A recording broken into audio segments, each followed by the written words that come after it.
बिहार में हुए एसआईआर के बाद देश में वोट चोरी का मुद्दा गरमाया हुआ है। राज्य में एसआईआर प्रक्रिया को पूरा कर लिया गया है। फाइनल लिस्ट भी चुनाव आयोग ने जारी कर दी है। इस सूची पर चुनाव आयोग की तरफ से कहा गया था कि एसआईआर की फाइनल लिस्ट में कोई भी गड़बड़ी नहीं है। वहीं अब विपक्ष ने चुनाव आयोग के इन दावों को झूठा साबित कर दिया है। स्वराज अभियान पार्टी के योगेंद्र यादव और आम आदमी पार्टी के संजय सिंह ने भी खुलासा करते हुए सरकार को घेरा है। क्या है पूरा मामला, देखिए रिपोर्ट। बिहार में एसआईआर का मुद्दा थमने का नाम नहीं ले रहा है। चुनाव आयोग की तरफ से इस प्रक्रिया को पूरा कर लिया गया है।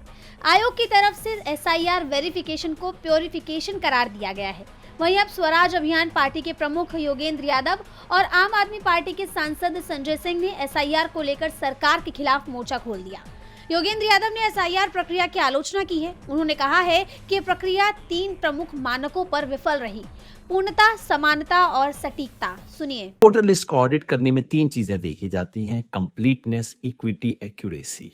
मतलब कि लिस्ट संपूर्ण हो, समान हो, सटीक हो। संपूर्ण का मतलब आबादी के हिसाब से जितनी वोटर लिस्ट होनी चाहिए उतनी ही हो। बिहार में वयस्क जनसंख्या 18 साल से अधिक लोगों की आबादी सितंबर 2025 में थी 8 करोड़ 22 लाख। मेरा अनुमान नहीं है, भारत सरकार का technical group on population projection है, उसका अनुमान है 8 करोड़ 22 लाख। एसआईआर जब शुरू हुआ तो बिहार में वोटर थे 7 करोड़ 99 लाख। मतलब कि एसआईआर में 7 करोड़ 90 लाख से बढ़ के 8 करोड़ 22 लाख की तरफ जाना चाहिए था। और हुआ क्या? 7 करोड़ 89 लाख से घट के 7 करोड़ 42 लाख हो गया है। उन्होंने ये भी कहा कि एसआईआर प्रक्रिया ने बिहार में 65 लाख वोटरों को बाहर कर दिया और ये देश की सबसे बड़ी वोटर हटाने की कवायद है। उन्होंने सवाल उठाया कि क्या ऐसी वोटर लिस्ट पर चुनाव होना चाहिए, खासकर जब इससे लाखों लोगों के वोटिंग अधिकार प्रभावित हो रहे हों। उनका कहना है कि एसआईआर ने वोटर लिस्ट को सही करने की बजाय इसे और असमान बना दिया। एसआईआर की आलोचना सिर्फ इन्होंने ही नहीं की, बल्कि आम आदमी पार्टी के सांसद संजय सिंह ने भी इस प्रक्रिया पर सवाल उठाए हैं। संजय सिंह ने आरोप लगाया है कि एसआईआर प्रक्रिया के जरिए बिहार की वोटर लिस्ट में हेराफेरी की गई है। बैठिया है या विदेशी है, एक भी नाम पे शिकायत नहीं की, पहली बात।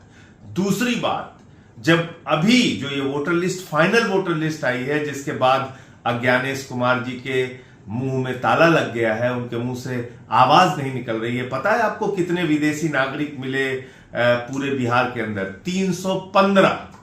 कितने मिले? 315। और उन 315 विदेशी नागरिकों में ज्यादातर हिंदू हैं, 78 मुसलमान हैं।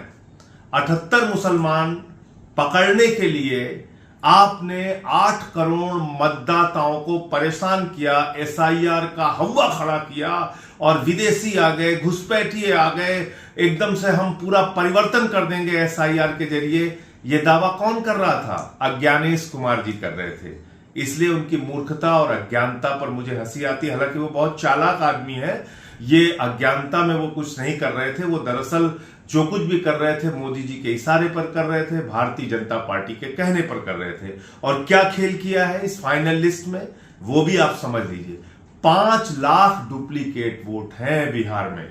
जो मौजूदा सूची हुई है, जो फाइनल हुई है सूची, उसमें 5 लाख डुप्लीकेट वोट हैं। यानी कि एक मतदाता 2 जगहों पे ऐसे 5 लाख मतदाता है।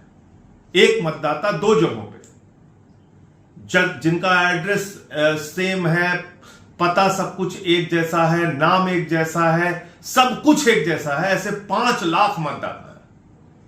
आप सोचिए, कुछ हजार। उन्होंने दावा किया कि अगर चुनाव इसी वोटर लिस्ट के आधार पर होते हैं तो नतीजे पहले से तय हैं और एनडीए के उम्मीदवार जीत जाएंगे, क्योंकि वोट चोरी की पूरी व्यवस्था कर दी गई है। उन्होंने विपक्षी पार्टियों से कहा कि वो कितनी भी मेहनत, रैलियां और प्रचार करें, लेकिन वोट चोरी के इस खेल के सामने उनकी मेहनत बेकार होगी।